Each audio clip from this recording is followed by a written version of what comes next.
ఏ విషయంలో అమ్మాయిల విషయంలో కానీ, మన ఆల్కహాల్ విషయంలో కానీ, హ్మ్, సిగరెట్ల విషయంలో కానివ్వండి, ఏ విషయంలో కానీ, చెడు తిరుగుళ్ళ విషయంలో కానీ, ఒక రౌడీలా తయారవుతున్నటువంటి కొంతమంది వ్యక్తుల విషయాన్ని కానీ తీసుకోండి.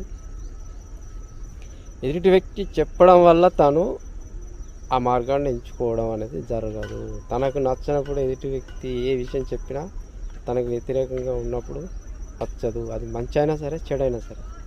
ఎదుటి వ్యక్తి ఏదైనా విషయం చెప్పినప్పుడు తనకు నచ్చని విషయాలు కనుక ఉంటే, అది మంచి అయినా చెడైనా, ఖచ్చితంగా ఎదుటి వ్యక్తి మీద కోపం అనేది వస్తుంది. వాళ్ళు చెప్పే మాట వినడం అనేది జరగదు.